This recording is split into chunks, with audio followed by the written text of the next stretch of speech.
실제는 됩니다. 이 땅에서 그 조상의 복을 받고 하나님의 영광에 쓰임받고 하나님 나라에서 여기까지 승리하는 백성들 되게 하옵소서. 여러 모양으로 드리는 이 소원의 예물들 가운데 주님 내주시고 이 마지막 때를 우리의 삶이 평화로우며 우리의 사역은 능력 있게 하시고 하나님의 기뻐하는 일에 수종될 수 있도록 하늘의 신령함과 땅에 기름진 것들로 풍성케 하옵소서. 예수님의 이름으로 사모하며 기도합니다. 할렐루야. 아멘. 이 오미크론 이제 걸리신 분들이 생겨나는데 꼭 이게 내가 재정 같은 느낌이 들죠. 걸리면 그럴 필요 없습니다. 앞으로 이제 감기처럼 다 앓고 지나갈 수 있어요. 그래서 이렇게 해서 물이 빠지셨는데 아마 앞으로 이제 그렇게 될 겁니다. 하루에 뭐 16만씩 걸리니 뭐 이상하게 생각할 것도 없고 그래서 제 주변의 목사님들도 이게 많이 좀 걸리셔서 이강희 목사님도 친구분 교회에 또 저기 그 목사님 친구 목사님이 확진돼 가지고 그 교회 또 설교를 가셔서 공부하셨어요. 이런 일들이 앞으로 일어나게 됩니다. 잘 관리하시면 되는데 이 오미크론은 코하고 목에만 있어서 가글을 해주면 좋답니다. 의사들이 하는 말입니다. 이 가글액 있죠? 가글이나 뭐 아니면 소금물 또 빨간 거 뭐라고 그러지? 빨간 약 하는 거 그거를 이렇게 해도 되고 내가 어떤 게 가글을 사서 이렇게 주면 돼요.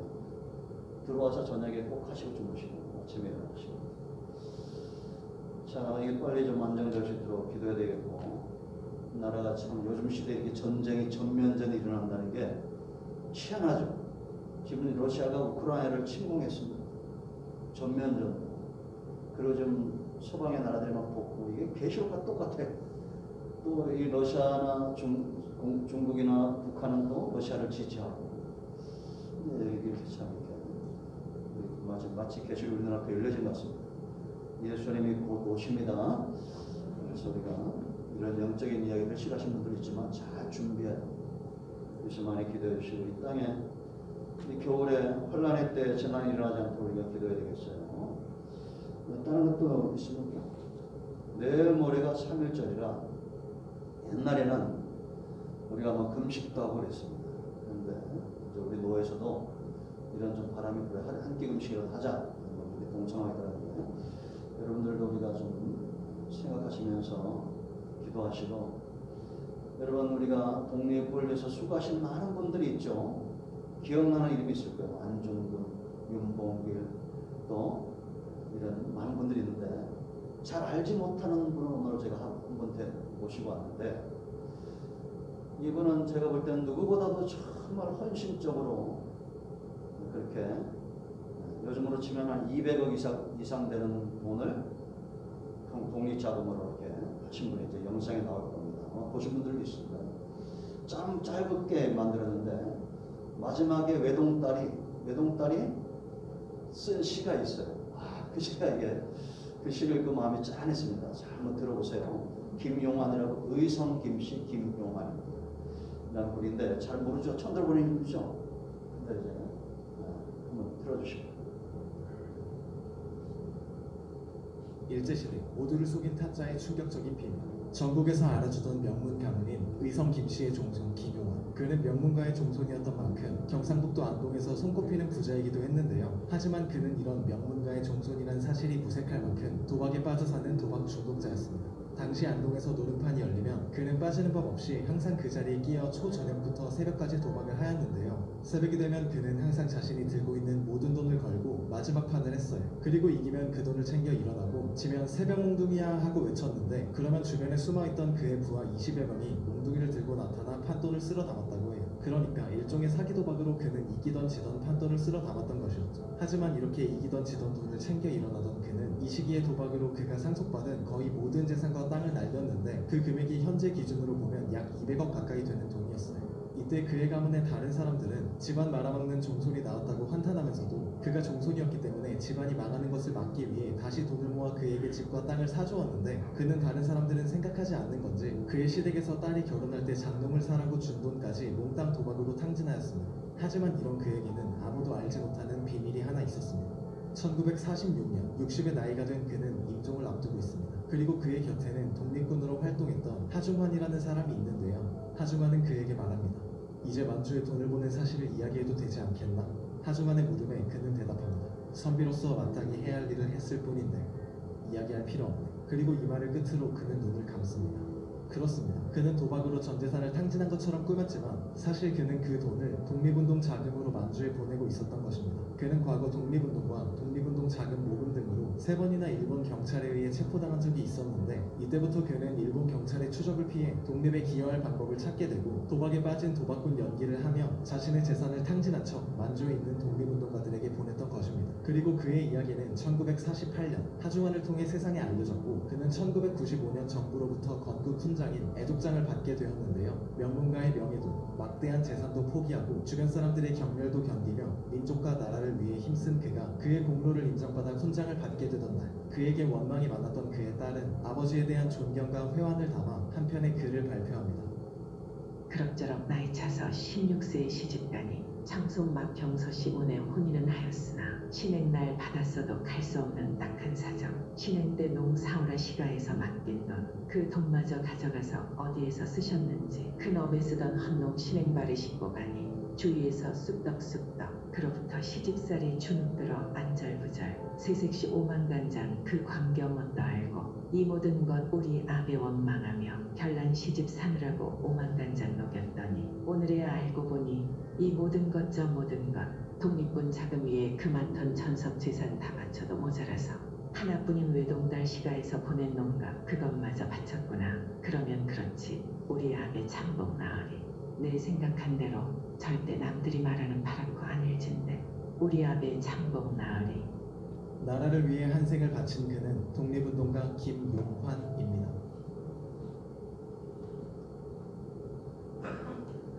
왜 별로 감동이 없으신가 봐요. 외동딸이 없었어요. 그 외동딸 얼마나 이뻤을까? 그 시집갈 때 아버지가 다 말아먹은 줄 알고 시댁에서 장롱이라도 사오라고 돈을 보내는데 그 돈까지 다 독립군으로 자금으로 보내는 거예요. 이분이 이 사람을 이렇게 움직인 게 뭐냐? 선비 정신이라는 거예요. 선비 정신. 우리나라가 과거 이런 정신이 강했죠. 선비라면 이래야 된다 마땅히. 요즘 참 이런 나라를 생각하는 이런 분들이 없는 것 같아서 참 마음이 씁쓸합니다. 성도에게는 무슨 정신이 있어야 돼요? 성도 정신이 있어야겠죠. 이 선비 정신으로도 이렇게 재물이나 세상이나 명예나 권력에 물들지 않고 이렇게 사셨던 분들이 이 나라를 이렇게 키워놨습니다. 뭐 더 정확한 표현들은 없지만 그러나 우리가 잘 아는 대로 나라를 위해서 헌신하신 분들 가운데 크리스찬들이 많았다는 것. 성도는 성도 정신이 있어야 됩니다. 아멘. 자, 여러분 우리가 오늘 이제 헌신에 대해서 살펴볼 텐데 헌신. 오병이어 지금 우리가 이제 6장 순서대로 가는 거예요. 오병이어 하면 어떤 느낌이 먼저 듭니까? 오병이어. 어떤 생각이 먼저 들어요? 오병이어. 떡 5개와 물고기 2마리로 5,000명이 먹고 나옵니다. 5,000배의 기적. 이런 몽들을 축복합니다.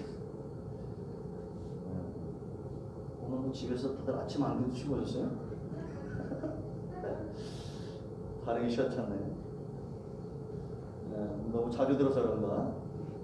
우리가 대부분 그렇게 생각합니다. 야, 오병이어 하면 축복, 기적, 5,000배의 기적. 심지어 어디 갔더니 술집이라도 오병이어요. 저 양반 이쪽을 뭘 알고 졌습니다. 옛날에 무슨 다방 술집 오병이어요. 헌신을 생각하는 사람들이 없어요. 이 오병이어 앞에 우리가 이 헌신에 대해서 좀 우리가 묵상을 해야 되고, 왜냐하면 예수님이 지금 빌립에게 제자들에게 이 오병이어 기적 속으로 초청하시는데 헌신을 요구하시는 거예요. 우리가 이들을 어떻게 먹을 것인가 라고 묻습니다. 남자만 5,000명이고 한 2만 명 됐겠죠.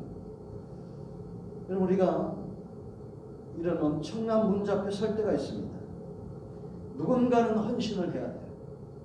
지금 코로나19 때문에도 우크라이나 이 전쟁 보면서 해병대 병사나가 다리를 폭파하기 위해서 시간이 늦으니까 그 옛날에도 그런 영화도 있었어요. 요즘은 그래요. 이 해병대 병사나가 그 소련에서 넘어온 다리에 자기가 자폭을 한 겁니다. 너무 시간이 없으니까 그 다리를 끊었어요. 참 대단하죠. 여러분, 우리는 남의 나라 얘기 같지만 우리가 6.25 전쟁이 일어날 때 미국에서 꼭 우리와 같은 상황이었어요. 굉장히 잘 사는 나라 미국. 우리나라에는 전쟁이 일어나고 못 사는 데다 전쟁까지 일어나고 지금 우크라이나가 그런 사태에 있는 것 같습니다. 우리가 참 많이 기도해야 되겠습니다. 아멘. 큰 문제 앞에 헌신된 자들이 있다. 여러분, 우리가 문제가 일어날 때마다 뭘 기억해야 되는 네 가지를 기억해야 돼요. 첫째는 문제보다 지나온 세월에 내게 미쳤던 은혜를 기억해야 돼요. 뭘 기억해야 된다고요? 은혜를 기억해야 돼요. 지금 예수님이 가나온 잔치 때 시작해가지고 네 번째 기적까지 온 거예요. 그래서 빌립에게 물었어요. 빌립은 야, 우리가 어떻게 먹이냐더니 200데나리온으로도 조금씩 먹어도 200데나리온이 필요합니다 라고 말합니다. 그런데 여러분, 우리가 하나님의 일하심은 쓰고도 남을 만큼 풍성한 겁니다. 물론 우리가 이런 어떤 결과나 기적을 바라고 헌신하면 안 되지만 하나님의 방법과 사람의 방법은 다르다는 것을 알아야 돼요. 여러분, 예레미야 33장 1절로 3절에 있는 대로 지금 감옥 속에 있는 예레미야에게 하나님이 주님이 찾아오셔서 너 내게 부르시라는 겁니다. 네가 알지 못하는 크고 비밀한 것을 보여주겠다라는 겁니다. 그럼 이 장에서 가나온 잔치에 기적이 일어나죠. 지금 포도주가 떨어진 겁니다. 야구까지 채웠어요. 풍성하게 그 잔치가 진행되고 끝난 겁니다. 저는 이것이 하나님의 방법이라고 확신을 합니다. 아멘. 이렇게 일하도록 예수님이 일하시도록 움직이게 한 사람들이 누구냐? 그 종들이죠. 악업까지 채우는, 악업까지 채우는 믿음이 하나님으로 하여금 일하게 하신다라는 겁니다. 이사야 62장 6절 7절 말씀을 보면 예루살렘 성벽에 파수꾼을 세웠다는 거예요. 너희가 주야로 온종일 쉬지 말고 부르짖어야 된다는 겁니다. 그래야 하나님께서 일하시고 이 예루살렘이 회복이 되고 하나님 앞에 찬송을 받기까지 쉬지 않도록 하나님이 일하시도록 기도하는 자들이 쉬지 않고 일해야 된다는 겁니다. 아멘. 저는 지금이 어느 때보다도 한국교회가 기도의 사명이 크다는 확신이 있습니다. 우리나라뿐만 아니라 전 세계 정세를 붙들고 기도해야 될 때, 지금 우크라이나로 유럽에 있는 나라들이 물자를 많이 보내는데 미사일도 보내고 막 탱크도 보내고 어마어마하게 막 보내더라고요. 그럼 우리는 뭘 해야 돼요? 우리는 기도의 사역을 해야 됩니다. 아멘. 하나님 나라가 일하시고 이게 사람이면 어떻게 이런 일을 하겠어요? 이렇게 사람들이 막 죽어가고 있는데 어떻게 우리가 말이라도 잘해야 됩니다. 하나님이 기뻐하는 일에 수종된 우리 모두 되야 될 줄로 믿습니다. 그래서 과거에 지금 빌립은 현실을 계산하는 것이 아니라 지금까지 주님과 동행하면서 어떤 일들이 일어났는가를 기억을 해야 돼요. 지나온 모든 세월들 하나님의 은혜가 우리 가운데 있다는 것은 내가 믿음의 걸음을 그만큼 해왔다는 겁니다. 그러니까 성도들은 매 순간 믿음으로 걸어야 돼요. 그래야 더 큰 문제 앞에 부딪힐 때 우리가 그 문제 앞에 당당하게 설 수가 있는 겁니다. 다윗을 보세요, 여러분. 그가 믿음으로 살아오면서 곰과 사자를 때려잡았던 기억이 없으면 골리앗 앞에 이렇게 꼬챙이 하나 들고 가겠어요? 당당하게? 아니잖아요. 여러분, 은혜로 사는 삶이 복인 줄 아시면 믿음으로 심는 삶을 살아야 됩니다. 믿음의 행적이 있어야 돼요. 그래야, 왜냐, 열쇠가 우리에게 있다라는 거죠. 하나님이 성도들에게 열쇠를 준 거예요. 우리가 믿음으로 걸을 때 그 믿음이 땅에 떨어지지 않도록 일하시는 분이 하나님이다라는 거예요. 아멘. 그래서 여러분, 하나님께서 성도들을 지으시고 힘이 좋았다. 이게 우리의 상태예요. 우리가 믿음을 행하는 모든 것들에 넘치도록 크고 비밀한 것들로 응답하시는 분이 하나님이다라는 겁니다. 그래서 우리가 심 때 망하지 않을 것에 심으라고 했죠. 하나님께 심는 것. 두 번째, 문제가 커지면 이것이 시험이다라는 거예요. 주님이 주신 시험을 생각해야 됩니다. 이 성도의 삶은 헌신인데 항상 답안지에다가 정답을 쓰는 삶이다 이렇게 보시면 돼요. 지금 빌립에게 묻잖아요. 빌립을 시험하신 거예요. 빌립이 어떻게 말할지도 아시고 예수님이 어떻게 행할 것인가도 다 알고 계신 겁니다. 이미 정답을 알고 계신 거예요.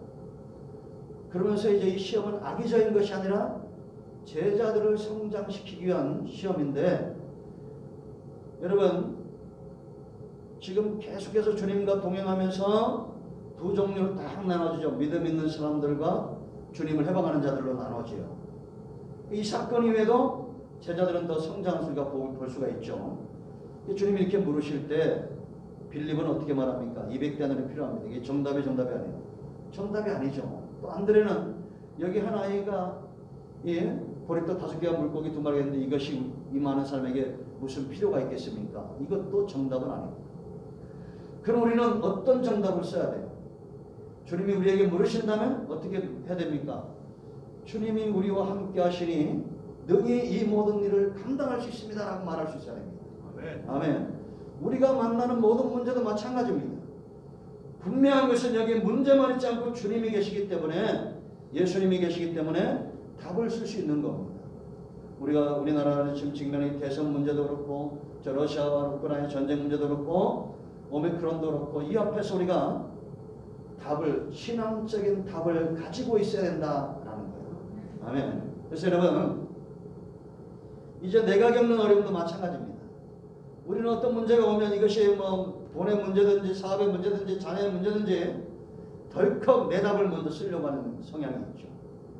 그럴 때는 이게 내가 감당할 만한 일이 아니다라고 말하면 못하겠으면 골방에 들어가서 엎드리는 거예요. 하나님이 내게 어떤 지혜를 주시는지, 어떻게 일하시는지 하나님 앞에 나아가 기다리고 그 응답을 사모하는 이런 모습이 필요하다는 겁니다. 아멘. 그래서 성도의 삶은 하나님이 기뻐하는 일에 답을 쓰는 것이다. 자, 세 번째, 문제보다 뭘 생각해야 되냐? 영광을 생각해야 돼요. 뭘 생각한다고요? 영광을 생각해야 돼요. 2장 11절 말씀을 보면 예수님이 어떤 말씀하시면 가나온 잔치에서 이 사건을 자기의 영광을 드러내셨다 이렇게 말합니다. 예수님이 혼인잔치에서 표적을 행하여 자기의 영광을 드러내므로 누가 믿었냐? 제자들이 믿었다는 거예요. 여러분 믿음이라는 것은 그냥 묵텄대놓고 믿는 것이 아니라 영광이 나타나거나 하나님의 입에서 나오는 말씀이거나 이게 진리거나 그럴 때 그것이 믿음과 상관이 있는 겁니다. 그렇지 않습니까? 우리가 예수님을 믿는 이것이 거짓이고 진리가 아니고 하나님의 영광이 있지 않다면 우리가 어떻게 신앙생활을 갖냐라는 거예요. 그럼 이제 이번 주에 우리가 십계명이 끝나는데 제가 마지막 계명 탐심에 대해서 이야기하면서 세상의 모든 법들은 다 외적인 것들을 제어하는 효력이 있습니다. 그런데 유독 기독교만 우리 중심을 법으로 제어하려고 하는 거예요. 왜냐? 하나님은 어딜 보셔요? 우리의 중심을 보시기 때문이다. 이런 법은 없어 세상에. 이게 탐심을 금하는 이런 법 없어요. 우리 중심에 하나님의 관심이 있다라는 거죠. 그래서 여러분 사람은 짐승과 달리 오직 신앙을 갖는 유일한 존재다 이렇게 말씀드렸죠. 하나님의 영광이 나타날 때 우리는 믿음으로 그 앞에 나아갈 수가 있다는 겁니다. 그래서 항상 문제보다도 뭘 더 생각해야 되느냐? 영광을 더 생각해야 된다는 거죠. 자, 이 영광이 왜 중요하냐면 영광은 반드시 승리한 자들에게 주어지는 겁니다. 그러니까 여러분 우리가 승리해야 누가 영광을 받으시는 거예요? 하나님이 영광을 받으시는 거예요. 이것은 항상 공식입니다. 그러니까 택한 백성들에게 하나님이 일하시도록 기도할 수 있는 길을 열어주시는 겁니다. 영광이 크려면 뭐도 커야 돼요? 문제도 커야 되고 전쟁도 커야 됩니다. 그러니까 여러분 우리가 저 중국이나 러시아나 북한이나 일본이나 이런 나라들이 득세하고 있는데 하나님의 영광을 더 크게 받으실 거라는 것을 기억하시기 바랍니다. 아멘. 아멘. 요즘 이 대선 주자들이 막 이렇게 활동하고 있는데 어려움이 클수록 승리하는 기쁨도 큰 거예요. 여러분 우리가 지금 오미크론뿐만 아니라 우리가 산적해 있는 이 많은 문제들 하나님의 영광을 받기 위한 하나의 수단과 방법이다 이렇게 여기시기 바랍니다. 제가 좋아하는 이 다윗의 고백을 제가 늘 설교할 때 말씀을 많이 드렸는데 골리앗 앞에서는 다윗을 보세요. 골리앗이 없었으면 그가 왕으로서 하나님이 일하실 때 그 영광이 그렇게 크지 않았을 겁니다. 다윗이 왕 되는데 골리앗이 큰 일을 했어요, 안 했어요? 큰 일을 한 거죠. 골리앗이 없었으면 어떻게 할 뻔했어? 다윗에게는 골리앗이 축복의 통로예요, 저주의 통로예요? 축복의 통로죠. 그러면 왜 하나님이 다윗을 통해서 골리앗을 이기게 했느냐? 하나님의 영광이 드러나기 때문에 다윗에게 승리를 준 거예요. 네? 그리고 이건 지금도 마찬가지예요. 예수 믿는 사람 하나님의 자녀들이 승리해야 하나님의 영광이 드러나는 겁니다. 그러니까 여러분 골리앗은 자기의 힘을 의지하는 자고 다윗은 하나님을 의지하는 자예요. 믿음이. 그러니까 하나님은 그에게 승리를 주고 영광을 취하셔야 된다는 거죠. 그러니까 다윗이 골리앗과 이스라엘 백성들 앞에 서가지고 큰 소리 치잖아요. 하나님이 오늘 너를 내게 붙이실 거라는 거야. 이거 거짓말이 확신이에요. 이미 확신을 갖고 그 앞에 나가는 겁니다. 너를 하나님이 내 손에 붙일 거라는 거야. 그리고 네 머리를 치겠다는 겁니다.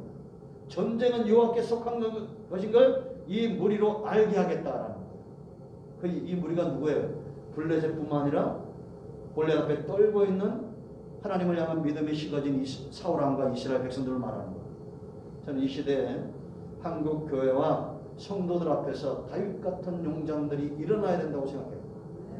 내가 가지고 있는 것은 지금 러시아가 하나 착각한 게 있죠. 쉽게 몇 시간이면 끝날 줄 알았는데 복병을 만났어요.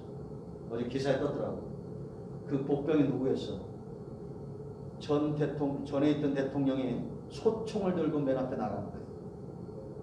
대통령들이 도망갈 줄 알았는데, 그러니까 전 대통령이 그러니까 현 대통령도 뭐 도망가가 했더니 또 잠깐만 인증하고 그러는 거예요.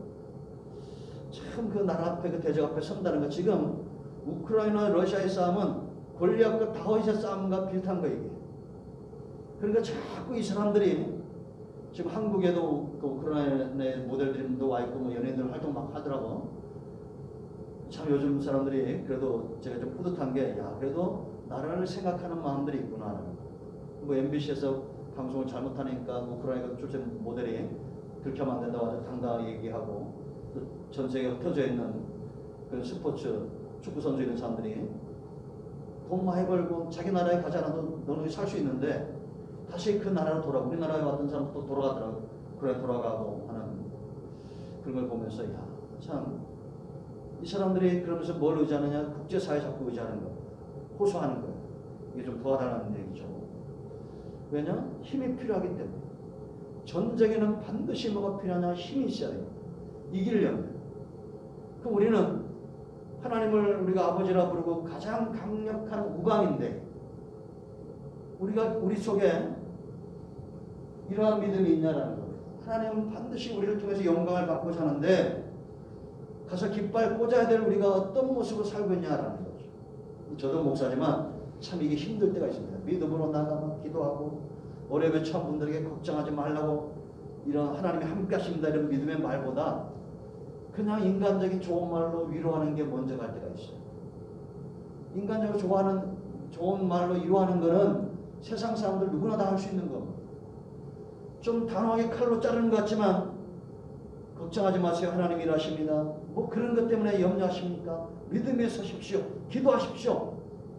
이렇게 말할 때 아멘 할 만큼 수준 있는 성도들이 되어야 됩니다. 아멘. 왜냐하면 우리가 이런 어떤 결단력이 있다는 것은 밝히 길을 보는 겁니다. 저와 여러분이 봐야 될 가장 분명한 길은 하나님은 절대 영광을 빼앗기지 않는다는 거예요. 그럼 우리는 믿음으로 그 영광의 물꼬를 트는 말과 행동을 하면 되는데 이게 참 쉽지가 않죠. 그죠? 그래서 요즘도 보면 이제 자세히 들어보면 저 말이 옳은 말이고 꼭 필요한 말인데 요걸 많이 얻어본 분들이 있어요. 대선 후보들 보면 이렇게 보면 저 말이 맞는 말이고 꼭 필요한 말인데 요걸 많이 얻어먹죠. 그만큼 사람들이 날카로워져 있다는 거예요. 여러분 우리나라에서 많이 기도하세요. 이 신천지나 이단들에 득세하지 못하도록 어떻게 무당이 어쩌다가 200만 명이 됐을까 무당이 이런 나라가 어떻게 됐을까? 근데 요즘에 이러면 이게 뭐 무당 잡단실이라면 난리가 납니다. 제가 한번 그 댓글 달 때다가 성경 말씀을 쫙 올려봐요.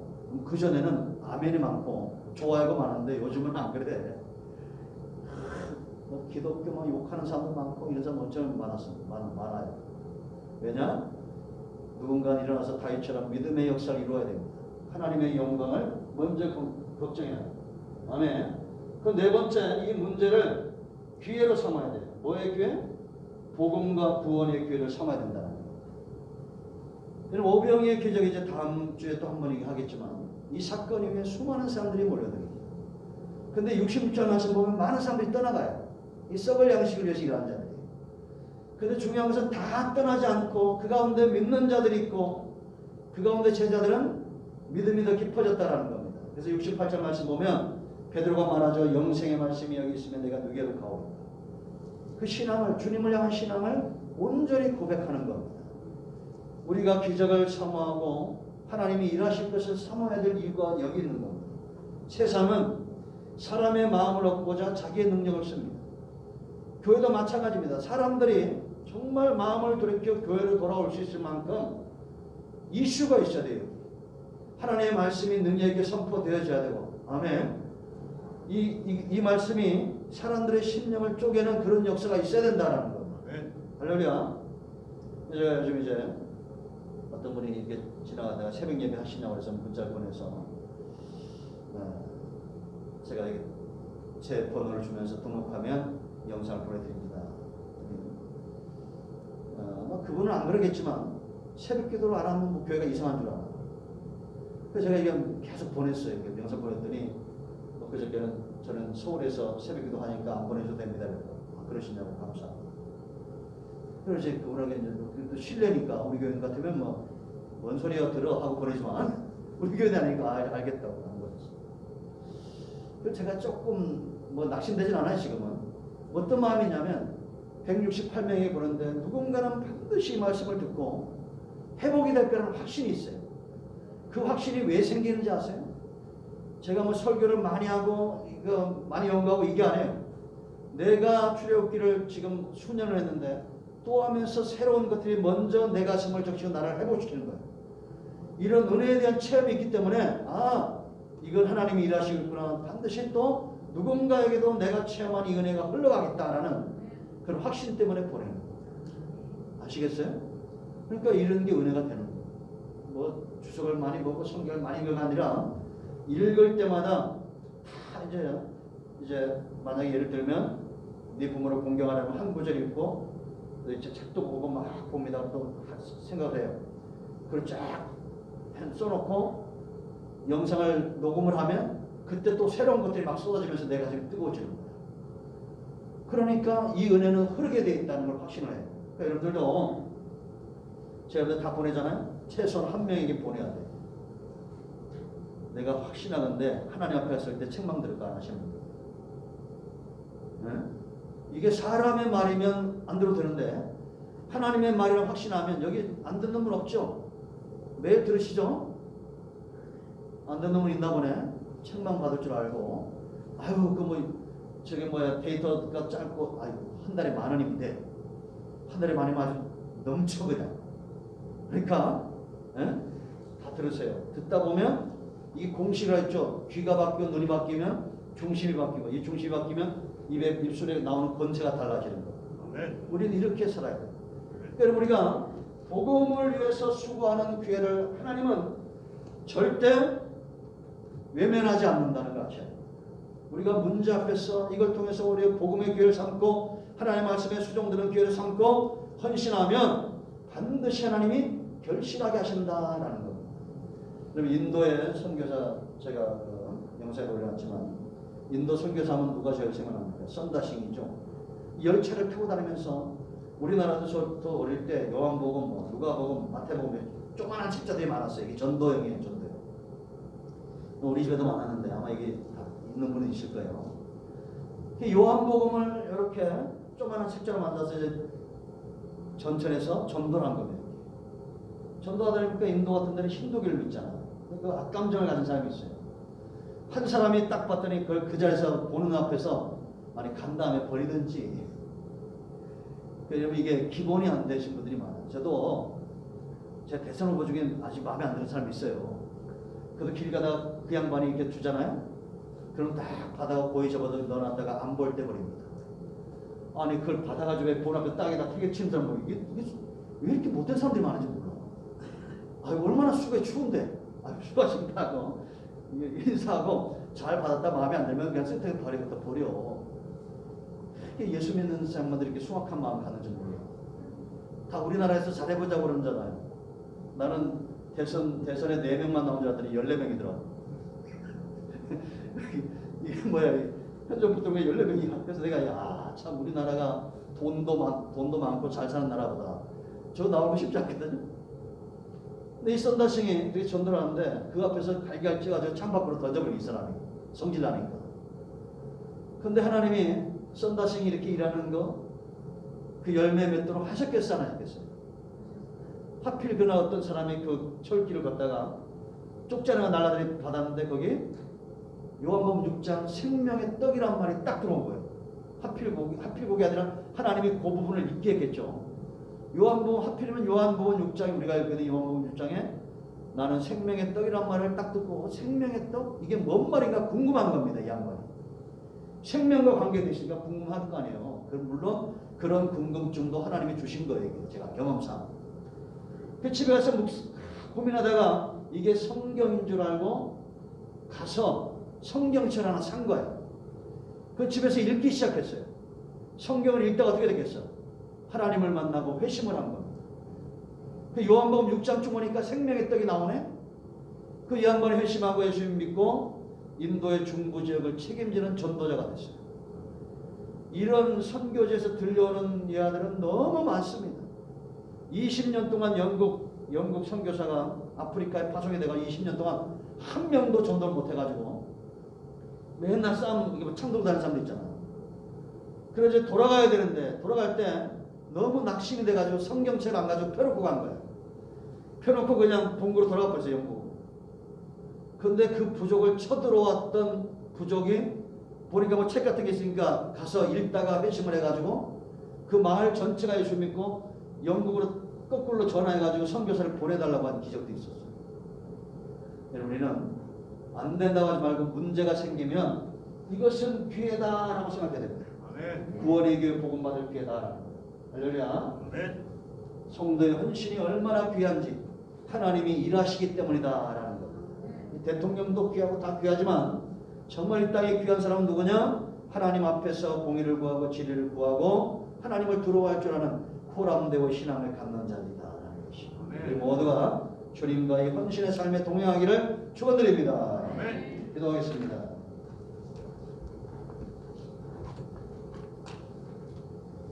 주여 하늘이나의 감사, 하나님께서 우리에게 주신 은혜, 이 기회의 삶,